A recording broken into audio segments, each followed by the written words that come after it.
इस वीडियो के अंदर देखने वाले हैं कि क्या सपोर्ट और रेजिस्टेंस होता है और उससे हम लोग किस तरीके से पता कर सकते हैं कि क्या स्टॉप लॉस की वैल्यू हमको रखना है मार्केट के हिसाब से।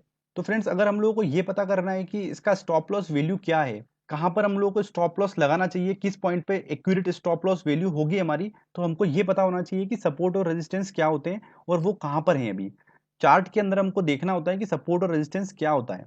जब भी कोई प्राइस स्टॉक मार्केट के अंदर मूव करती है तो वो एकदम से ऊपर की तरफ भी नहीं मूव करती है और एकदम से अचानक से वो नीचे की तरफ भी नहीं जाती है। वो प्राइस धीरे धीरे एक अपने पैटर्न के फॉलो करते हुए वो ऊपर या नीचे जाती है। तो अगर मैं आपसे बात करूं सिंपल एग्जांपल की, तो अगर हम कोई दीवार को रोज धक्का दे रहे हैं, रोज उसको गिराने की कोशिश कर रहे हैं, उस पर उसको मत धक्का मार रहे हैं जोर जोर से, तो वो एक ना एक दिन तो आगे वो दीवार गिर जाएगी। तो उसने अपना सपोर्ट या रेजिस्टेंस को ब्रेक किया है। तो इसी प्रकार से स्टॉक की प्राइस भी मूव करती है। देखिए यहाँ पर हम लोगों ने शो किया हुआ है कि 72 रुपीज पे इसका एक सपोर्ट है, यानी कि यहाँ पर काफी डिमांड है स्टॉक को बाय करने के लिए।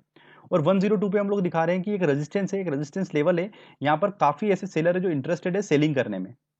तो यहाँ पर एक रेजिस्टेंस लेवल बन जाता है स्टॉक का। तो 72 की प्राइस पे जो ये स्टॉक है ये सपोर्ट यानी कि बेस जैसा काम करता है, सपोर्ट जैसा काम करता है। यहाँ जब भी प्राइस यहाँ पर आती है तो स्टॉक में काफी बाइंग प्रेशर बनता है। नीचे के लेवल पर काफी लोग उसमें बाइंग करना पसंद करते हैं।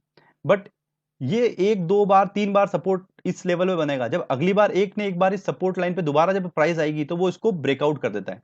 तो सबसे पहले हमको समझना है कि ब्रेकआउट क्या होगा। देखिए यहाँ पर जो हम लोगों ने बताया हुआ है रेजिस्टेंस की तरफ ब्रेकआउट हुआ है ऊपर की तरफ में। यानी कि देखिए एक दो और तीन बार प्राइस यहाँ पर 102 की प्राइस पर आई थी, और जब चौथी बार प्राइस आई तो यहाँ पर इसने ब्रेकआउट कर दिया इसको। तो यहाँ पर हम लोग क्या समझ रहे हैं इस चीज से कि जब भी मुझे स्टॉप लॉस लेना है इस स्टॉक के अंदर, अगर मैं शॉर्ट सेल करता हूं तो मुझे कहां पर स्टॉप लॉस लेना है, 102 के ऊपर मुझे स्टॉप लॉस रखना है जब भी मैं सेलिंग करता हूं। तो इंट्राडे के अंदर भी हमारे पास इस तरीके से कई बार चार्ट बन जाते हैं कि हमको इस तरीके का पैटर्न वहां पर देखने को मिल जाता है। तो हमको उस पर्टिकुलर पैटर्न को फाइंड करना है, वहां पर लाइन ड्रॉ करना है, और उसके बाद हम लोगों को पता लग जाता है कि किस तरीके से मुझे इसके ऊपर स्टॉप लॉस मेंटेन करके रखना है। क्योंकि एक बार प्राइस ने अगर ब्रेकआउट दिया तो उसके बाद प्राइस ऊपर की तरफ जाएगी, क्योंकि इतना सेलिंग प्रेशर को तोड़ के अगर प्राइस ऊपर जा रही है तो वो फिर और ऊपर की तरफ जाती है। ये मार्केट्स के कुछ रूल है, मार्केट इन्हीं को फॉलो करता है। तो अब हम लोग देखते हैं कि सपोर्ट में किस तरीके से ब्रेकआउट किया। देखिए 72 की जो सपोर्ट की लाइन थी, यहाँ पर एक बार और दो बार मार्केट आया, थर्ड बार हम लोगों के पास मार्केट आया उसने उसको ब्रेकआउट कर दिया।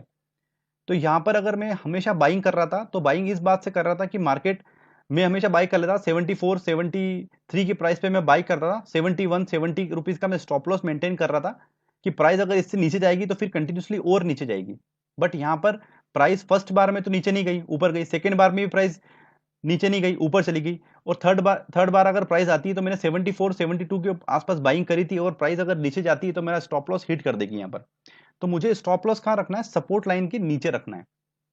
अगर प्राइस उसको तोड़ के ब्रेकआउट करके जाती है तो प्राइस काफी नीचे जाएगी। फिर तो हम लोगों ने देखा किस तरीके से सपोर्ट और रेजिस्टेंस को यूज करके मैंने ऊपर के लेवल पर स्टॉप लॉस फाइंड किया और नीचे के लेवल पर स्टॉप लॉस फाइंड किया। अगर हम लोग इंट्राडे के अंदर भी ट्रेड करते हैं और निफ्टी के अंदर हम लोगों को सपोर्ट और रेजिस्टेंस निकालना है, तो हम लोग ये 5 मिनट के चार्ट में कर सकते हैं, 10 मिनट के चार्ट में कर सकते हैं, वीकली चार्ट के अंदर कर सकते हैं, डे के चार्ट में हम लोग निकाल सकते हैं।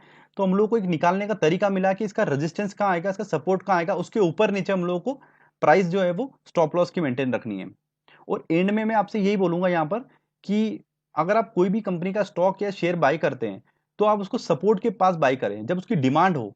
तो आपको चार्ट ओपन करना है और आप जब भी उसको इंट्राडे में ओपन करेंगे, डे वाइज उसको ओपन करेंगे आपके टर्मिनल पे, तो आपको क्लियर वहां पर दिख जाएगा कि इसका सपोर्ट कहां पर होगा, उसके आसपास उसको बाय करना है ताकि आपका जो स्टॉप लॉस हो वो काफी छोटा हो वहां पर। सो आई होप फ्रेंड्स कि आपको ये वीडियो समझ में आया होगा। Thanks for watching this video friends.